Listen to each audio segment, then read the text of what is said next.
غازہ پر اسرائیلی بمباری میں 4,651 فلسطینی شہید، 14,000 سے زائد زخمی۔ ایندھن کی قلت سے اسپتالوں میں انکیوبیٹر پر رکھے 100 سے زائد نومولودوں کی جان کو خطرہ لاحق ہو گیا۔ اسرائیلی فوج کی خان یونس کے قریب غازہ میں داخل ہونے کی کوشش، القسام بریگیڈ کی فوری جوابی کارروائی میں 2 اسرائیل بلڈوزرز اور 1 ٹینک تباہ ہو گیا۔ اسرائیلی فوجی پیدل ہی فرار۔ لیگی قائد نواز شریف کا لذیذیہ اور ایون فیلڈ ریفرنسز میں کل اسلام آباد ہائی کورٹ اور احتساب عدالت میں پیش ہونے کا امکان۔ دونوں ریفرنسز میں 24 اکتوبر تک حفاظتی ضمانت منظور کی گئی تھی۔ شفاف الیکشن تب ہوں گے جب لیول پلینگ فیلڈ ہوگی۔ شہید بے نظیر بھٹو نے نواز شریف اور شہباز شریف کے لیے بھی اسپیس مانگا تھا۔ پی پی رہنما خورشید شاہ کی پروگرام خبر سے خبر میں گفتگو۔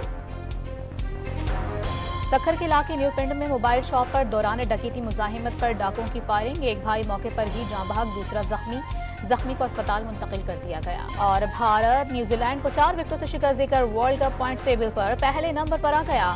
ویرات کوہلی 95 رنز بنا کر آؤٹ۔ ون ڈے میچز میں سچن ٹنڈولکر کی 49 سنچریوں کا ریکارڈ برابر نہ کر سکے۔